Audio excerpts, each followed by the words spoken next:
छोटोमा प्रस्तुत गरेर अबको लागि भने यो माइक हजर दाई रसबहादुर गुरुङ दाई दिँदैछु। यस पछाडि फेरि पुनः गराउन कतै नजानु होला है। धन्यवाद छ हजर दाई, यहाँलाई चित्त सम्हाल्छ। धेरै धेरै धन्यवाद दिन चाहन्छु यो मिठो प्रस्तुतिको लागि नेत्र गुरुङ भाइलाई, जो यसै सालजीको गायक पनि हुनुहुन्छ। आदरणीय रविना गुरुङज्यू, यहाँलाई पनि सम्मान गर्न चाहन्छु। अब कस्तो गीत सुन्ने हामीले अझै रमाइलो गर्न बाँकी छ। अब भने हामी गुरुङ गीत लिएर आउँदैछौँ। लोसारमा गुरुङको गीत लगाएर कस्तो यो प्रसङ्ग जोडिरहँदाखेरि मैले देखिरहेको छु जुन गीत अब गाउन लागिरहेको छ हाम्रो कलाकार साथीहरू सुशील गुरुङ र सङ्गीता गुरुङलाई म अगाडि निम्त्याउन चाहन्छु। त्योभन्दा अगाडि जुन गीतका नायक जुन फिल्म हेरबेच फिल्ममा समावेश गरिएको छ, जसको नायक एवं निर्देशक आदरणीय गोरे गुरुङ दाई हामी सबैको माझमा हुनुहुन्छ। यहाँलाई पनि सम्मान व्यक्त गर्दै यसै प्रसङ्ग सँगसँगै जुन गीत गाइएको छ आदरणीय दाई धनबहादुर गुरुङ, कतिले सुन्नु भएको छ धनबहादुर गुरुङको नाम? धनबहादुर गुरुङ र ज्योति गुरुङको आवाजमा रहेको मिठो गीत मैले यो प्रसङ्ग यो मानिमा जोडिरहेको छु कि अब हामीले छिट्टै तमु गुरुङ कलाकार सङ्घ गण्डकी प्रदेश समितिले यही आउनु फागुनको 3 गते धनबहादुर साङ्गीतिक साँझ हामीले रङ्गशालामा गर्न गइरहेका छौँ। यहाँ उपस्थित सम्पूर्ण बाबा आमा दाजुभाइ तथा दिदीबहिनीहरूलाई यो जानकारीसँगै चुनाइ निम्ति दिन चाहन्छु आजैबाट।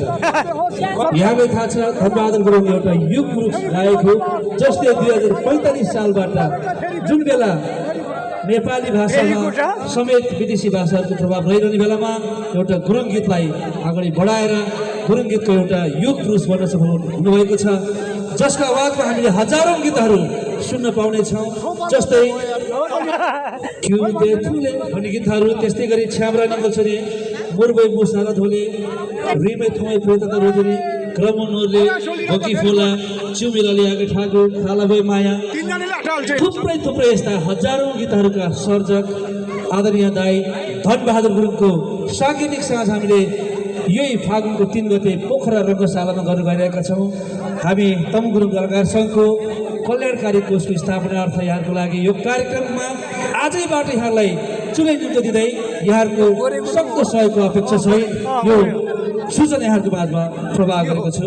यहाँहरू सबैलाई फेरि पनि आजैबाट चुनाइ निम्ति दिँदै अब भने आफ्नो प्रस्तुति राख्नको लागि म आउँदै हुनुहुन्छ सुशील गुरुङ र सङ्गीता गुरुङ। सङ्गीता गुरुङको आवाज भर्खरै मात्र तपाईँले सुनिसक्नु भएको छ केही समय अगाडि। अबलाई पनि आफ्नो प्रस्तुति लिएर आउँदै हुनुहुन्छ कुशल वाद्यवादक, मिठो आवाजको धनी, सुगम गायक प्यारो भाइ सुशील गुरुङ र सँगै साथमा सङ्गीता गुरुङ। धेरै धन्यवाद छ आफ्नो गायक कुशल कार्यक्रम सञ्चालक, त्यसै गरी सङ्गीत गायक हार्दिक सम्मान छ। विशेष गरी तमुदी नेपालद्वारा आयोजित बिगमर तमुला सहरको मूल आयोजकप्रति हार्दिक सम्मान व्यक्त गर्न चाहन्छु। त्यसै गरी तल सहरको सम्पूर्णलाई शुभकामना व्यक्त गर्न चाहन्छु। विशेष गरी यो अवसर दिलाइदिनुहुने गुरुङ कलाकार सङ्घ अध्यक्ष विक्रम गुरुङ दाई साथमा सम्पूर्ण पदाधिकारीज्यूप्रति हार्दिक सम्मान व्यक्त गर्दै यो गीत प्रस्तुत गर्छौँ। स्पेसली नेपाली गुरुङ चलचित्र हेरबैचमा समावेश गरिएको गीत गोरे गुरुङ दाईले देखिरहेको छु, जसको नायक हुनुहुन्छ क्रमनोरले सुब्रसिंह दिवा। एउटा गीत प्रस्तुत गर्छौँ, सुन्नुहोस्। हजुर साथी, थ्याङ्क यू। सबैजना नाच्न है त।